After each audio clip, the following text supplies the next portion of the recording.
नमस्कार दोस्तों, मैं विकास विश्वकर्मा आप सबका स्वागत करता हूं विकास स्टडी पॉइंट में।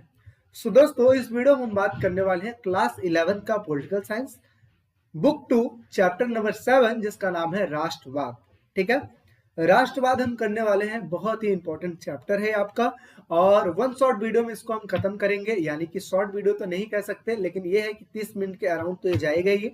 और इसको बहुत ही अच्छे से डीप में जाके सारी चीजों को मैं समझाऊंगा, चीजें आपको समझ में आएंगी और गारंटेड है कि एक नंबर भी इसमें आपका नहीं कटेगा। ठीक है, चलिए समझते हैं। इससे पहले मैं आपको बता दूं, अगर आपको हमारे ऐप के बारे में नहीं पता है तो आपको ये बता दूं, मैं प्ले स्टोर पे विकास स्टडी पॉइंट का ऐप है जहां पे आपको सारी क्लासेस मिलती है। यूट्यूब पे सिर्फ आपको वीडियोस देखने को मिलती है, लेकिन हमारे ऐप पे आपको एड फ्री वीडियो देखने को मिलती है, यानी कि उसमें कोई भी ऐड नहीं चलता है। साथ ही साथ वहां पे नोट्स मिलता है, इंपॉर्टेंट क्वेश्चन मिलता है, टेस्ट सीरीज मिलता है, सैंपल पेपर मिलता है और बहुत सारी चीजें हैं जिसको डिलीवर की जाती है ताकि बच्चों के अच्छे नंबर आए और बच्चों के अच्छे नंबर आते भी हैं। ठीक है ना। पिछले साल जो हमारी परफॉर्मेंस थी, काफी बेहतरीन परफॉर्मेंस थी, जिसमें 100 में बच्चों ने 95 अबव भी स्कोर किया था। ठीक है ना। तो चलिए हम बात करते हैं अब राष्ट्रवाद का।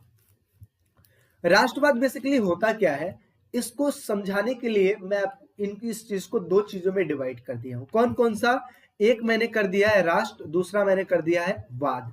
एक मैंने कर दिया है राष्ट्र, दूसरा मैंने कर दिया है वाद। राष्ट्रवाद, राष्ट्र का मतलब होता है देश और वाद का मतलब होता है महत्व से ज्यादा महत्व देना। जैसे हमारे एक दिनचर्या में, यानी कि डेली रूटीन में बहुत सारे ऐसे कार्य होते हैं जो कि महत्वपूर्ण होते हैं, कुछ ऐसे कार्य होते हैं जो बहुत ज्यादा महत्वपूर्ण होते हैं, बहुत ही ज्यादा महत्वपूर्ण होते हैं। ठीक है ना। और कुछ ऐसे कार्य होते हैं जो यूजलेस होते हैं, तो यूजलेस को तो हम ना करें तो ही अच्छा है, लेकिन जो महत्वपूर्ण और जो सबसे ज्यादा महत्वपूर्ण है, जो सबसे ज्यादा महत्वपूर्ण है उसी को हम प्राथमिकता देना कहते हैं। ठीक है, यानी कि अपने डेली रूटीन में हम जिस कार्य को महत्वपूर्ण से भी ज्यादा महत्वपूर्ण समझ के करते हैं उसे ही कहते हैं वाद, यानी कि प्राथमिकता देना। ठीक है, यानी कि जब भी कोई व्यक्ति अपने अपने राष्ट्र को ज्यादा से ज्यादा महत्व देता है, अपने देश को ज्यादा से ज्यादा महत्व देता है, तो उसी को राष्ट्रवाद कहते हैं। उसी को क्या कहते हैं? राष्ट्रवाद कहते हैं। तो देखिए लिखा है राष्ट्रवाद का अर्थ, राष्ट्र का मतलब होता है देश, वाद का मतलब होता है, वाद का मतलब होता है सभी महत्वों से अधिक महत्व देना, यानी कि प्राथमिकता देना। ठीक है, जब कोई व्यक्ति या समाज अपने से या फिर अपने अन्य महत्वों से भी अधिक महत्व अपने देश या राष्ट्र को देता है तो उसे ही राष्ट्रवाद कहते हैं, अर्थात वह देश को ज्यादा प्राथमिकता देता है और ऐसे व्यक्ति को राष्ट्रवादी कहते हैं। यानी कि जो व्यक्ति राष्ट्र को ज्यादा महत्व देता है उस व्यक्ति को राष्ट्रवादी कहते हैं। ठीक है, आगे कहते हैं जो सभी महत्वाकांक्षाओं को परे रख के, यानी कि साइड में रख के अपने देश को ज्यादा से ज्यादा प्राथमिकता देता है उसे राष्ट्रवादी कहते हैं। राष्ट्रवाद किसे कहते हैं? जिसमें हम ज्यादा से ज्यादा महत्व अपने देश को कहते हैं, ज्यादा से ज्यादा महत्व अपने देश को हम देते हैं, उसे ही राष्ट्रवाद कहते हैं। समझ में आ रही चीजें?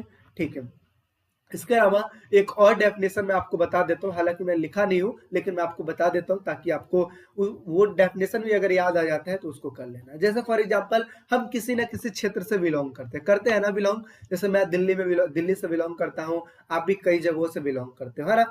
तो ऐसे ही देखिए, जब व्यक्ति अपने जिस जगह पे रह रहा है उस क्षेत्र को महत्व ना देकर, अपने अपने गांव या कबीलों को महत्व ना देकर, अपने राज्य को महत्व ना देकर अपने देश को ज्यादा से ज्यादा महत्व देता है।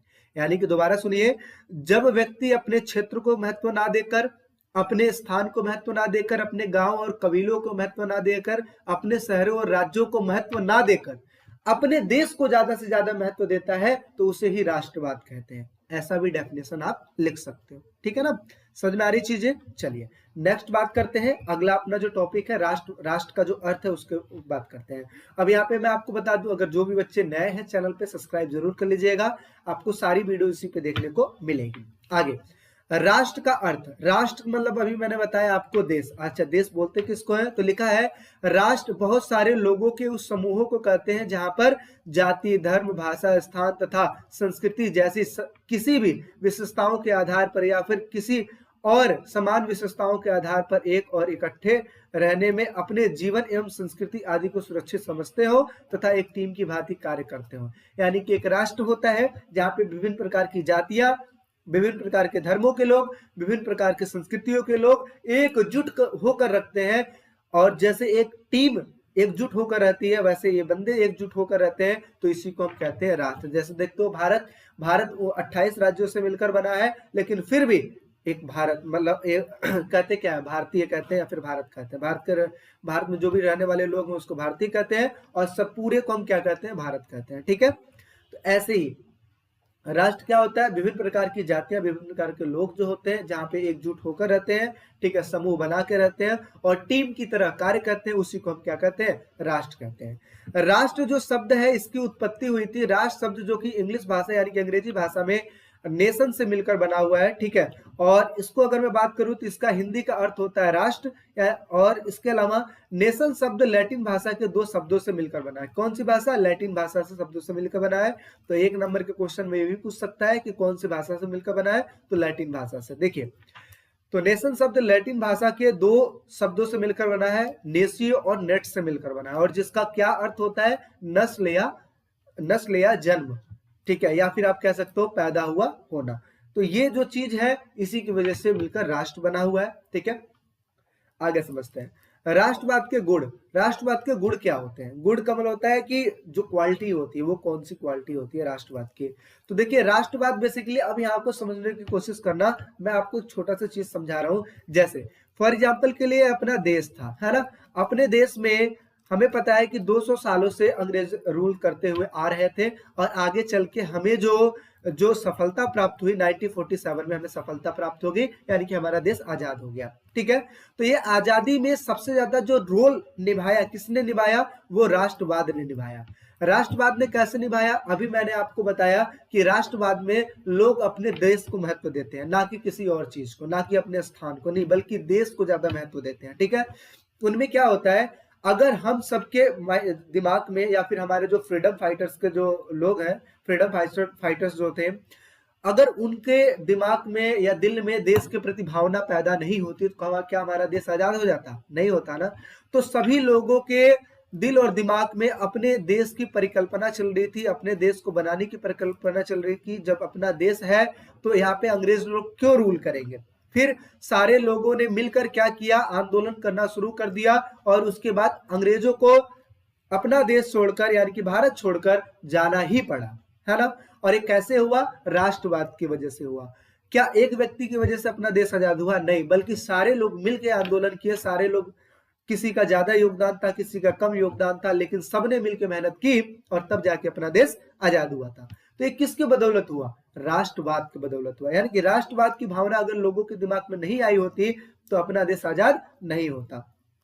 ठीक है, और ऐसी एक चीज देखने को मिली थी जो कि आप 12th क्लास में पढ़ोगे, 1857 की क्रांति। उस टाइम पे भी लग रहा था अपना देश आजाद हो जाता, लेकिन कुछ ऐसी गलतियां थी जिसकी वजह से अपना देश आजाद नहीं हो पाया था। और फिर क्या होता है, फिर आगे चल के अंततः 1947 में अपना देश आजाद होता है, यानी कि उसके 90 साल के बाद आप बोल सकते हो। ठीक है, 90 साल के बाद अपना देश आजाद हो जाता है। इतनी बातें समझ में आ गई आपको। चलिए अब नेक्स्ट बात कर लेते हैं, हम नेक्स्ट बात करते हैं। देखिए क्या लिखा है, राष्ट्रवाद के गुण। तो राष्ट्रवाद की भावना में मुक्ति आंदोलन को प्रेरणा देती है। मुक्ति आंदोलन यानी कि मुक्त होना, जैसे भारतीयों ने क्या किया, हम मुक्त होना अंग्रेजों से, तो ऐसी भावना को ज्यादा प्रेरणा देती है। दूसरा क्या लिखा है, राष्ट्रवाद ने विश्व को साम्राज्यवाद के चंगुल से बचाया है। साम्राज्यवाद के चंगुल से बताने का मतलब क्या हुआ कि पहले जो देश अमीर होते थे वो दूसरे देश पे कब्जा कर लेते थे, यानी कि अपने से निचले वाले देश पे कब्जा कर लेते थे, यानी कि अपना साम्राज्य फैला देते थे। तो राष्ट्रवादी जो भावना है लोगों के दिमाग में आई, तो ये जो साम्राज्यवाद है ये धीरे धीरे खत्म होता चला गया। यानी कि ब्रिटिश सरकार ने पहले ऑस्ट्रेलिया पे भी रूल किया था, भारत पे भी रूल किया था, है ना, अन्य अन्य जगहों पे रूल किया था। तो उन चीजों को खत्म किया, किसने खत्म किया, राष्ट्रवाद ने। यानी कि वहां के लोगों के दिमाग में आया राष्ट्रवाद की भावना, और उस तरीके से राष्ट्रवाद की भावना की वजह से साम्राज्यवाद को खत्म किया गया। आगे, राष्ट्रीयता की भावना की नींव पर निर्मित राज्य हमेशा अधिक स्थायी होता है। यानी कि जिस देश के लोगों में राष्ट्र के प्रति प्रेम होता है वही देश बहुत ही लंबे समय तक चलता है। आगे, राष्ट्रवाद प्रेरणा का जीवंत स्रोत है। ठीक है, ये प्रेरणा देती है दूसरों को, और दूसरी अगर मैं बात करूं तो ये बहुत ही ज्यादा आवश्यक होती है किसी भी राष्ट्र के लिए। अगर आपको अपने देश से ही प्रेम नहीं है तो जाहिर सी बात है कोई भी आप पे कब्जा कर लेगा, लेकिन आपको अपने देश से प्रेम है तो कोई भी आप पे कब्जा नहीं करेगा। आगे, राष्ट्रवाद से एकता की भावना को ज्यादा बढ़ावा मिलती है, क्योंकि राष्ट्रवाद में सारे व्यक्ति एकजुट होकर लड़ाई करते हैं, ठीक है, अपने देश को बचाते हैं। ठीक, समझ में आ गया गुण। अब हम बात करते हैं कमियां। कमियां क्या होती है, तो देखिए इसमें कमियां भी है। राष्ट्रवादी बेसिकली स्टार्ट तो होती है, लेकिन धीरे धीरे करते करते बहुत ही आक्रामक रूप धारण कर लेती है, जिसमें हिंसा होने लगती है, जिसमें लड़ाई झगड़ा होने लगता है। तो आपको ये बात पता है कि लड़ाई झगड़े से कुछ फायदा नहीं होता है, ठीक है। तो राष्ट्रवादी यानी कि आक्रामक, यानी कि लड़ाई झगड़ा वाला जो राष्ट्रवाद होता है, ये किस चीज को पैदा करता है, घृणा को, यानी कि एक दूसरे से घृणा, भेदभाव को ज्यादा जन्म देता है। दूसरा चीज क्या लिखा है कि एक राज्य के अंदर भिन्न भिन्न राष्ट्रीयता वाले लोग रहते हैं। जाहिर सी बात है, अपने देश में भिन्न भिन्न प्रकार के राष्ट्रीयता वाले लोग रहते हैं, और जिससे राष्ट्र राज्य का आदर्श अनेक कठिनाइयां उत्पन्न कर सकता है। इसका मतलब क्या हुआ, राष्ट्र राज्य का आदर्श अनेक कठिनाई उत्पन्न कर सकता है। इसका मतलब क्या हुआ, कई बार ऐसा भी देखने को मिला है कि जिस देश में रहने वाले ज्यादा लोग हैं, है ना, धर्मों के ऊपर भी ले जा सकते हो, जिस देश में एक ही धर्म के ज्यादा बड़े जो लोग होते हैं, ज्यादा लोग होते हैं, वो ये चाहते हैं कि हमारे जो देश है, हमारा जो देश है, उसमें सिर्फ हमारे ही लोग रहे, हमारे ही कास्ट के या फिर हमारे ही धर्म के लोग रहे, ठीक है।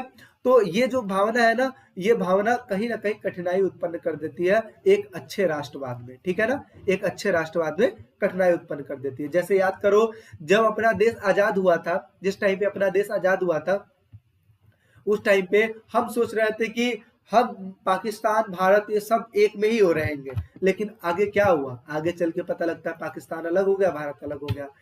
राष्ट्रवादियों की वजह से, राष्ट्रवादी की भावनाओं की वजह से अपना देश आजाद हुआ, लेकिन कहीं ना कहीं इसमें डिवाइडेशन देखने को मिल गया, यानी कि छोटा हो गया अपना देश, है ना, यानी कि पाकिस्तान हट गया, अब जो भारत का जो साइज था वो छोटा हो गया था।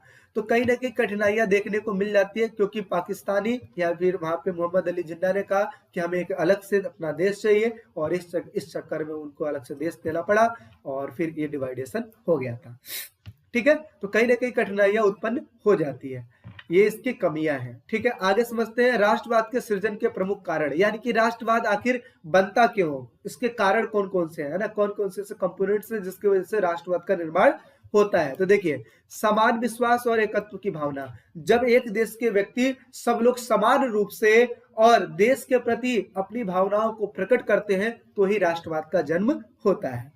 दूसरा है समान ऐतिहासिक परंपरा, जब लोग अपने इतिहास को याद करते हैं कि पिछले समय में हम कैसे थे, हमारे पूर्वज कैसे थे, हम लोग कैसे स्वतंत्र होकर रहते थे, और उन सभी बातों को ध्यान में रखते हुए जब वो लड़ाई लड़ते हैं, तो ये समझ लो कि अपने देश की परिकल्पना करते हैं ना, देश को बनाने की परिकल्पना करते हैं, और उनके दिमाग में राष्ट्रवाद आता है, ठीक है। तो यानी कि अपने इतिहास को याद करते हैं। जैसे हम कहते हैं ना, आखिर आप लोग खुद सोचते हो कि सर ये इतिहास क्यों पढ़ाया जाता है, तो इतिहास इस वजह से पढ़ाया जाता है ताकि आप बीती हुई बातों से सीख ले पाओ कि हमारे जितने भी बड़े बड़े लोग थे, फ्रीडम फाइटर्स थे, उन्होंने किस तरीके से अपने देश को आजाद कराया, और कैसे कैसे आज जो हम अस्तित्व अपना देख रहे हैं, जिस हिसाब से हम हंसी खुशी से खेल रहे हैं, घूम रहे हैं, खा रहे हैं, पी रहे हैं, ये कितनी मुश्किलों से मिला हुआ है, ठीक है। तो ये सारी चीजें हैं। आगे भौगोलिक एकता, यानी कि अपने भूगोल को भी हम देखते हैं कि हमारा बनावट कितना था, कैसे था, ठीक है। आप खुद ही देखो, भारत, अखंड भारत में बहुत सारे, पाकिस्तान भी आता था भारत में,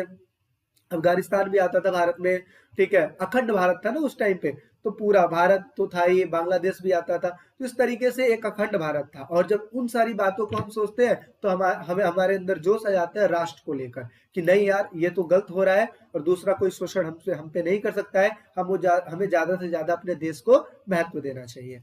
आगे आदर्श एवं मूल्य, आदर्श और मूल्य लोगों की भावनाओं में आ जाता है अपने देश के प्रति, तो राष्ट्रवाद का सृजन होता है। सांस्कृतिक एकता, जब सारे लोग मिल के लड़ाई लड़ते हैं, संस्कृति को ध्यान, मतलब सारे लोग मिल के अपने देश के प्रति भावना रखते हैं, तो इस तरीके से राष्ट्रवाद का जन्म होता है। लेकिन इसमें समझने वाली क्या बात है, राष्ट्रवाद का जो एक्चुअल मूल पॉइंट, उनको नहीं माना जाता। किन चीजों को नहीं माना जाता है, वंश को माना नहीं जाता है, भाषा को ध्यान नहीं रखा जाता है, धर्म को ध्यान में नहीं रखा जाता है। जैसे 1947 में जब हमें आजादी मिली थी, तो हम ये थोड़ी ना सोच रहे थे कि ये अलग धर्म के लोग हैं, ये अलग भाषा के लोग हैं, ये अलग वंश के लोग हैं, नहीं, बल्कि सब मिलकर लड़ाई लड़े थे, तब जाके हमें आजादी मिली थी, ठीक है। तो इस तरीके से नेक्स्ट बात करते हैं। आगे समझते हैं राज्य और राष्ट्र में क्या अंतर होता है। राज्य और राष्ट्र में क्या अंतर होता है, तो राज्य बेसिकली एक वैधानिक संस्था होती है। वैधानिक संस्था का मतलब होता है जिसमें कानूनी संस्था होती है, ठीक है। राज्य का आधार जो होता है संप्रभुता होता है, यानी कि ऑन डिसीजन। संप्रभुता का मतलब होता है वो देश जो खुद से डिसीजन ले पाए, ठीक है। आगे राष्ट्र की अगर मैं बात करूं तो राष्ट्र एक प्रकार की वैधानिक संस्था नहीं होती है, साथ ही साथ ये भावनाएं होती है। मतलब क्या, लोगों के मन में अपने देश के प्रति जो प्रेम होता है इसी को राष्ट्र कहते हैं, है ना। राष्ट्र के प्रति जो प्रेम होता है, ठीक है, तो उन सभी चीजों का आधार होती है हमारी भावना। तो ये दो दो डिफरेंस है, याद कर लोगे तो ज्यादा बढ़िया है, क्योंकि कई बार ऐसा 2 नंबर में देखने को मिल जाता है। आगे समझते हैं राष्ट्रीय आत्मनिर्णय का सिद्धांत क्या होता है। आत्मनिर्णय समझते हो क्या होता है, सेल्फ डिसीजन लेना। तो राष्ट्रीय आत्मनिर्णय क्या होता है। राष्ट्रीय आत्मनिर्णय वो निर्णय होता है जिसमें कोई भी देश खुद से डिसीजन लेता है, दूसरे से संबंधित दूसरा देश उसमें इन्वॉल्व नहीं होता है। तो देखिए क्या लिखा है, राष्ट्रीय आत्मनिर्णय का सिद्धांत के अनुसार प्रत्येक राष्ट्रीय समुदाय या फिर राष्ट्र का यह प्राकृतिक अधिकार है कि वह स्वशासित राज्य हो, यानी कि खुद के द्वारा वो शासन करे। आगे इसके अनुसार प्रत्येक राष्ट्र को एक संप्रभु संपन्न राज्य बनने का अधिकार है, यानी कि हर देश एक संप्रभु राज्य बन सकता है, यानी कि खुद से डिसीजन ले सकता है। जैसे मान लो 1947 में जब अपना देश आजाद हुआ, तो अब देश अपने देश के ऊपर डिपेंड करता है कि वो कैसा डिसीजन ले। अच्छा भी ले सकता है, बुरा भी ले सकता है, डिपेंड करता है उस देश के ऊपर। इसमें किसी दूसरे देश का इन्वॉल्वमेंट नहीं होता है, ठीक है। आगे समझते हैं इसकी प्रमुख मांगे क्या होती है, ठीक है। आत्म जो निर्णय होता है उसकी प्रमुख मांगे क्या होती है। तो सबसे पहली चीज है अलग राष्ट्र और अपना शासन, ये भी चीज इंपॉर्टेंट है। फॉर एग्जाम्पल के लिए जिस टाइम पे अंग्रेजों ने शासन किया भारत में, उस टाइम पे हम भारतीय क्या चाहते थे, हम ये चाहते थे कि अपना देश हो जहां पे अंग्रेज ना हो, अंग्रेजों के यहाँ से भगा दिया जाए और खुद का डिसीजन चलना चाहिए। ऐसी परिकल्पना आती है, इस तरीके की मांगे होती है। आगे अपना भविष्य स्वयं तय करने का अधिकार हो, यानी कि हम अपना भविष्य स्वयं तय करें, चाहे सही करें चाहे गलत करें, उससे कोई मतलब नहीं है, बल्कि हम खुद करें, ठीक है। आगे वे आत्मनिर्णय का अधिकार मांग रहे थे, यानी कि खुद के निर्णय का अधिकार मांग रहे थे। आगे समझते हैं पृथक राजनीतिक इकाई या राज्य के दर्जे को मान्यता तथा स्वीकार्यता, यानी कि एक तरीके से कहा जाए ये अपना एक अलग से राजनीतिक इकाई मांग रहे थे अपने इंडिया वाले, कि जिसमें अंग्रेजों का कोई इन्वॉल्वमेंट ना हो, अंग्रेज हम पे कोई भी रूल ना करे, अपनी ही चीजें ना थोपे। क्योंकि 200 सालों में उन्होंने बहुत सारी ऐसी चीजें की जो कि जिसकी वजह से हमारे देश का शोषण हुआ था।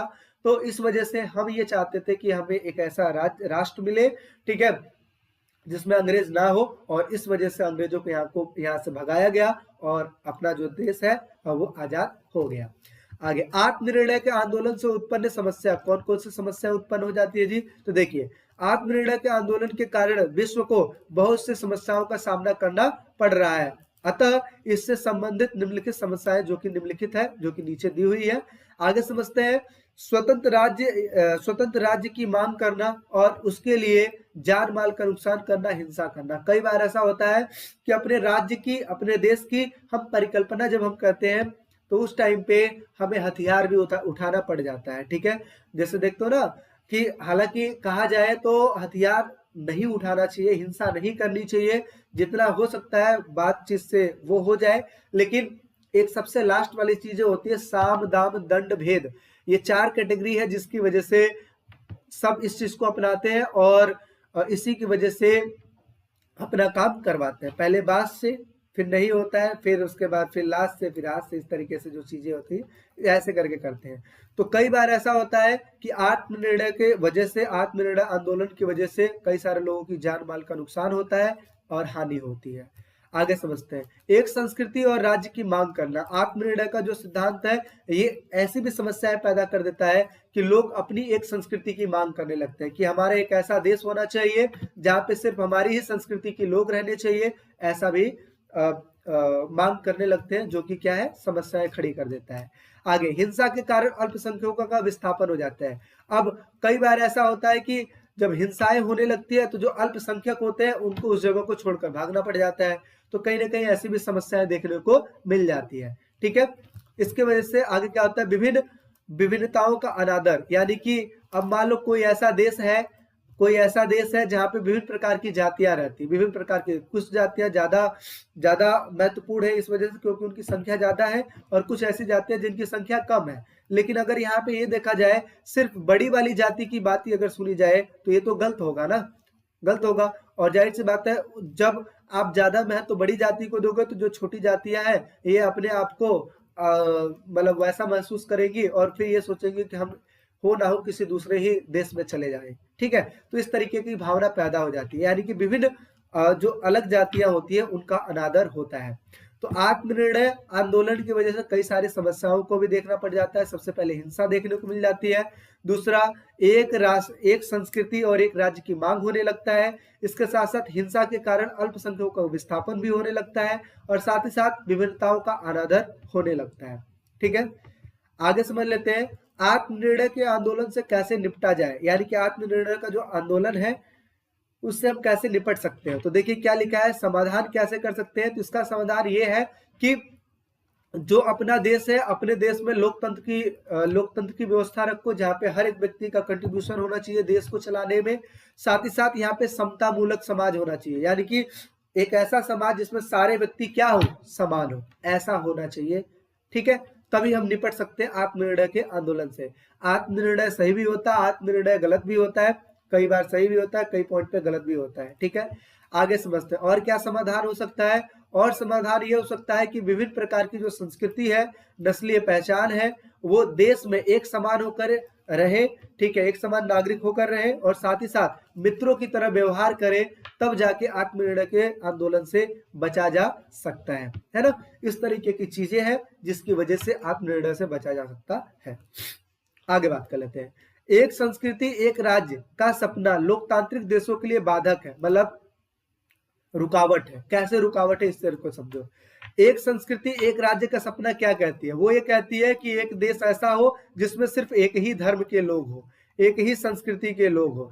तो आप बताइए ऐसा हो पाना पॉसिबल भी है और नहीं भी पॉसिबल है। कैसे, अगर बहुत समय से एक ही धर्म के लोग एक ही जगह पे रहते हुए आ रहे हो तो उस जगह पे ये चीज तो पॉसिबल है, हो जाएगा। लेकिन आप वो उस देश की परिकल्पना करो जहां पे विभिन्न प्रकार की जो जाति है, विभिन्न प्रकार के जो धर्म है ऑलरेडी रह रहे हैं। वहां पे आगे चल के आप एक संस्कृति और एक राज्य की परिकल्पना करोगे तो क्या ये संभव हो पाएगा? नहीं हो पाएगा। क्यों नहीं हो पाएगा? क्योंकि विभिन्न प्रकार की जो जातियां हैं उनको वहां से भगाओगे थोड़ी ना, उनको भी करके एकजुट करके रखोगे ना। तो यही चीज है।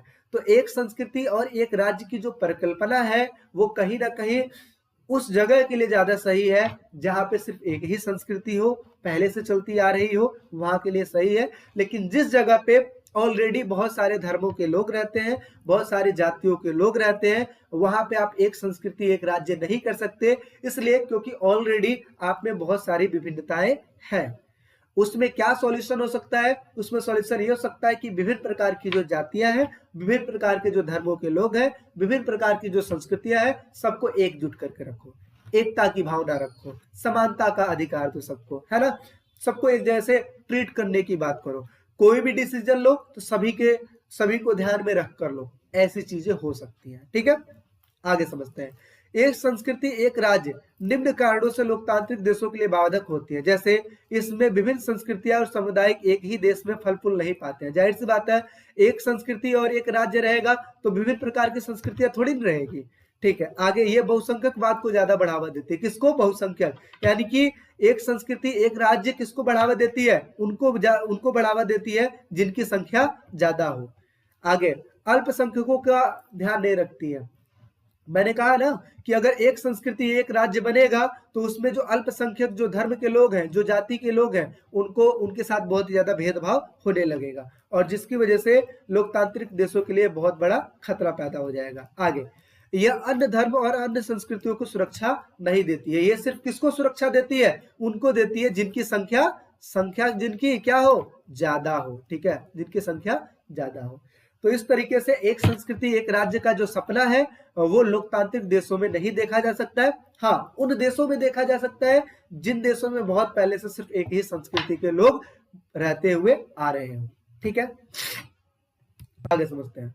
समता मूलक समाज क्या होती है? समता मूलक समाज का मतलब होता है एक ऐसा समाज जिसमें विभिन्न प्रकार की जातियों के लोग हैं, लोग हो, विभिन्न प्रकार के धर्मों के लोग हो, लेकिन हम सब मिलके एक साथ समान रूप से रह रहे हो, उसे समता मूलक समाज कह रहे हैं। यानी कि समानता को हम ज्यादा बढ़ावा देते हैं। तो देखिए, भिन्न भिन्न संस्कृति और नस्लीय पहचान वाले देशों में समान नागरिकों और मित्रों की तरह हम सह अस्तित्वमय पूर्वक रहते हैं, यानी कि खुद भी अच्छे से रहते हैं और दूसरों को भी रहने देते हैं। तो ऐसा जो समाज होता है जिसमें सारे लोग समान होते हैं, उसी को समता मूलक समाज कहते हैं। आगे समझते हैं, एक संस्कृति एक राज्य का सिद्धांत क्या है? तो एक राज्य में एक ही संस्कृति के लोग जब निवास करते हैं तो उसे एक संस्कृति एक राज्य का नाम देते हैं। आगे समझते हैं, राष्ट्रवाद ने राज्यों को जोड़ा भी है और तोड़ा भी है। कैसे? तो राष्ट्रवाद, आपको पता है, राष्ट्रवाद एक ऐसी भावना होती है जो लोगों के मन में आती है अपने देश के प्रति। तो इसकी वजह से क्या होता है, इसकी वजह से कई बार ऐसा भी देखने को मिलता है कि मान लो एक देश है जिनमें अलग अलग लोग रहते हैं, है ना, तो कई बार ऐसा हो जाता है कि लोग अपने क्षेत्रों को लेकर ज्यादा महत्व दिखाने लगते हैं और फिर क्या करते हैं, वो सरकार के सामने डिमांड रख देते हैं कि भाई मुझे अलग होना है, और फिर उसकी वजह से जो देश होता है वो विखंडित हो जाता है, यानी कि टूट जाता है। ठीक है, तो इसकी वजह से राष्ट्र टूट जाता है। जैसे याद करो, अब एक एग्जांपल के थ्रू यहाँ पे समझो, जैसे जिस टाइम पे अपना देश आजाद हुआ था, ठीक है, उस टाइम पे भारत और पाकिस्तान दोनों एक दूसरे के साथ ही थे, ठीक है, लेकिन क्या हुआ, इन्होंने अपने एक राष्ट्र की परिकल्पना कर ली और भारत तो चाहता ही था, तो इस चक्कर में दो देश बन गए, ये अलग देश बन गया, एक अलग देश बन गया, तो डिवाइडेशन हो गया ना। लेकिन अंग्रेजों के समय याद करो कितना था, दोनों एक ही था ना। फिर पता लगता है पाकिस्तान भी, पूर्वी पाकिस्तान अलग हो गया, पश्चिमी पाकिस्तान अलग हो गया।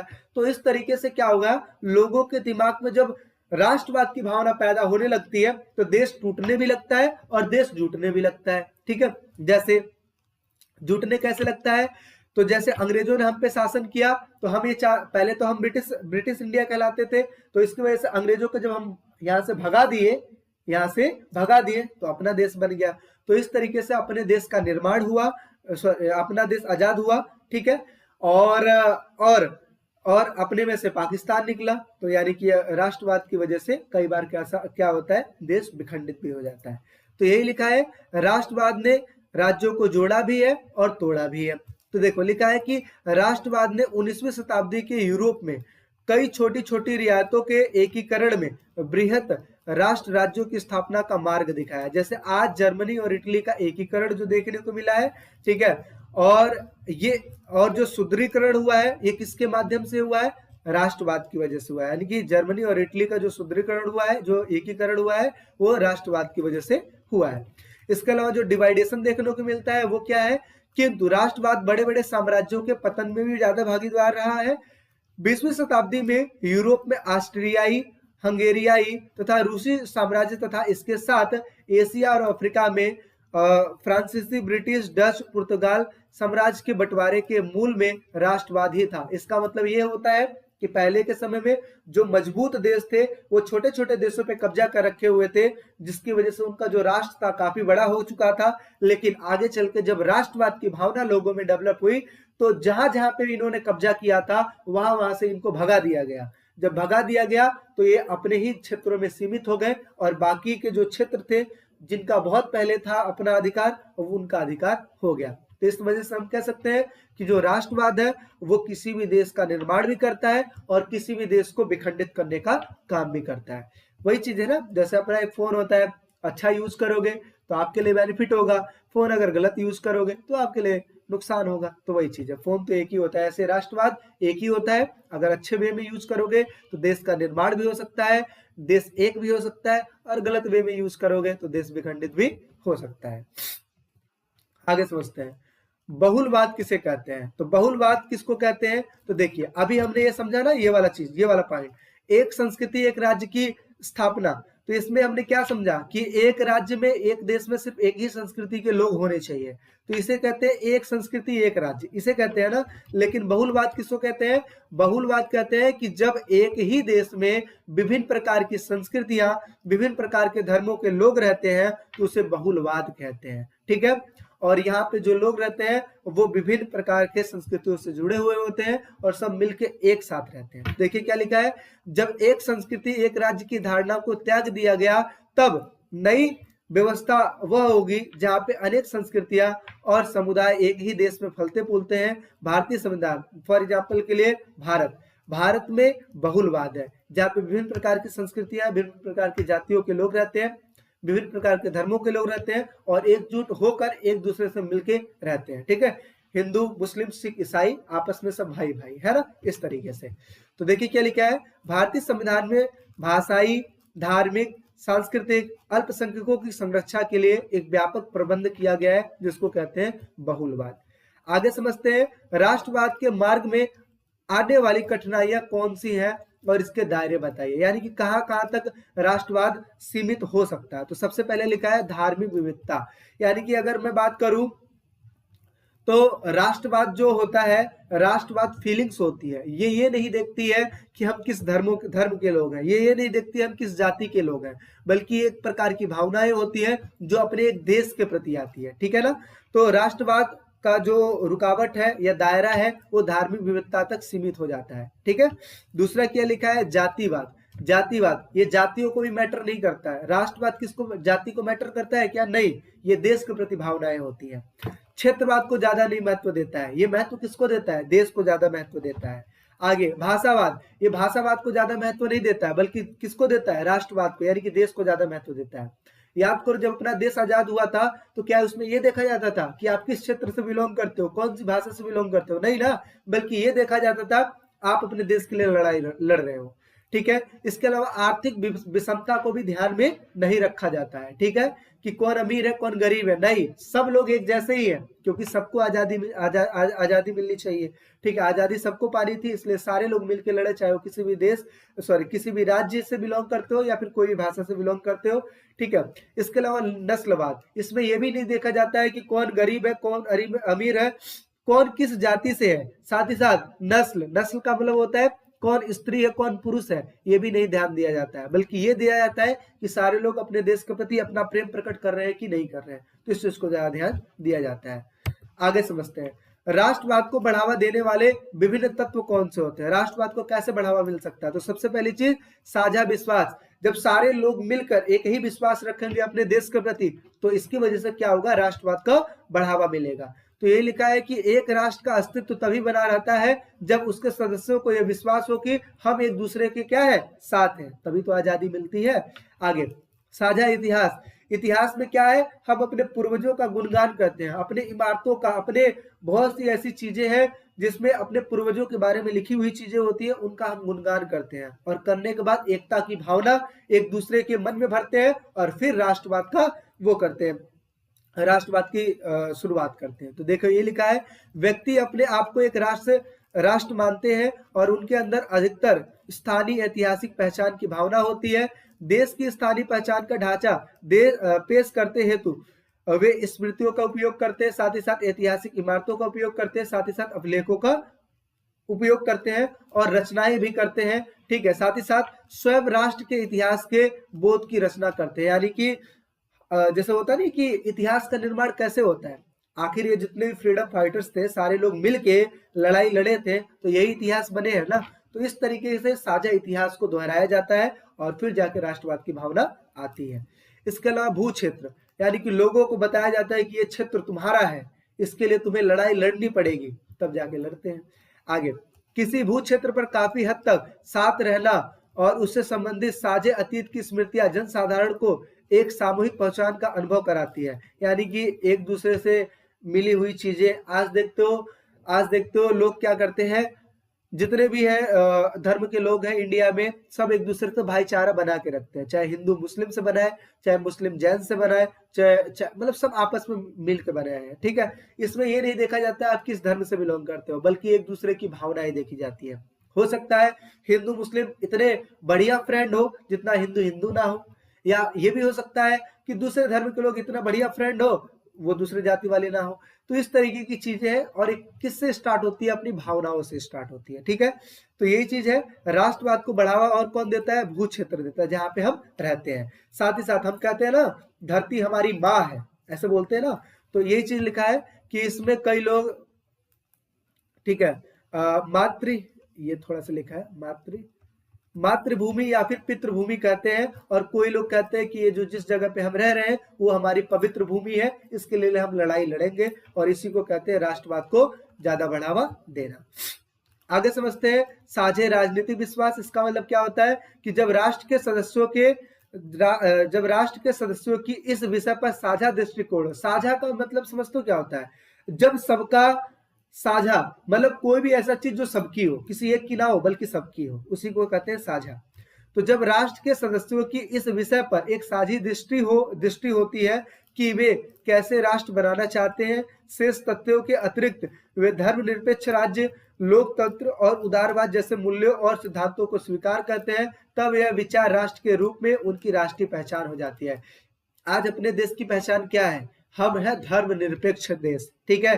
साथ ही साथ धर्मनिरपेक्ष देश है, हमारी लोकतंत्र है, इसमें उदारवाद है, सब है, सभी चीजों का मिश्रण है, और इसकी वजह से अपने देश का वो बना हुआ है, ठीक है। तो यही कहने का मतलब ये है कि साझा राजनीतिक इतिहास कैसे बनता है, इन्हीं सब चीजों से मिलकर बनता है ना, धर्मनिरपेक्षता से मिलकर बनता है, लोकतंत्र से मिलकर बनता है, उदारवाद से मिलकर बनता है, और लोगों के मन में भावनाएं होती है अपने देश के प्रति, और इसी की वजह से राष्ट्रवाद को बढ़ावा मिलता है, ठीक है।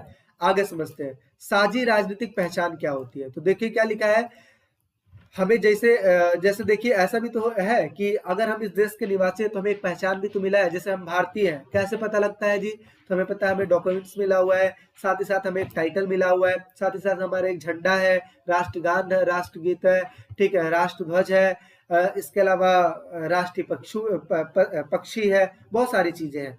तो एक देश के लिए पहचान होती है ना यही। तो देखिए क्या लिखा है, साझी राजनीतिक पहचान व्यक्तियों को एक राष्ट्र में बांधने के लिए एक भाषा होती है, जाति, वंश, परंपरा जैसे सांस्कृतिक पहचान भी आवश्यक है, और ऐसे हमारे विचार, धार्मिक विश्वास, सामाजिक परंपराएं साझे हो जाते हैं, और वास्तव में लोकतंत्र में खास नस्ल, धर्म, जाति, भाषा, जगह, एक मूल्य समूह के प्रति निष्ठा की आवश्यकता होती है। इसका मतलब क्या होता है कि कोई भी देश होता है जहाँ पे लोकतंत्र होता है, वहां पे नस्ल, धर्म, भाषा, इन सभी चीजों की जगह पे हम किसको देते हैं ज्यादा महत्व? निष्ठा को देते हैं। किसको? निष्ठा को, यानी कि अपने देश के प्रति आपको कितनी निष्ठा है। ये डिपेंड नहीं करता कि आप किस धर्म से बिलोंग करते हो, डिपेंड ये करता है कि आप अपने देश को ज्यादा महत्व देते हो कि नहीं देते हो, ठीक है।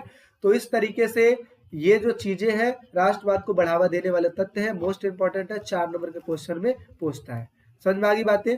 तो इस तरीके से ये आपका राष्ट्रवाद जो चैप्टर था ये हो गया अपना ओवर, और आई होप सो आपको अच्छा लगा होगा। सारे पॉइंट्स को समझाने की मैं बहुत ही अच्छे से कोशिश किया हूँ। कोई भी अगर टॉपिक में कोई दिक्कत है, डाउट्स है, कमेंट सेक्शन में आप पूछ सकते हैं, ठीक है। और साथ ही साथ ऐप को डाउनलोड कीजिए, वहां पे अच्छे से स्टडी कीजिए। कोई दिक्कत परेशानी होता है तो उसके लिए पूछिए, और बाकी अच्छा परफॉर्मेंस करना है ये बात याद रखना, क्योंकि आपको हर एक चीज प्रोवाइड किया जा रहा है, ठीक है। और ये अपने देश के प्रति बहुत सारा काम करना है, ये भी अपने दिमाग में रखना कि पढ़ाई लिखाई का उद्देश्य ये होना चाहिए कि अपने देश को कैसे बढ़ाया जाए। ये नहीं होना चाहिए कि हमें एक जॉब चाहिए, ये नहीं होना चाहिए, बल्कि ये होना चाहिए कि अपने देश के प्रति हमारा योगदान कितना है, ठीक है। तो बाकी मिलते हैं एक नेक्स्ट वीडियो में, अभी के लिए टेक केयर, बाय बाय।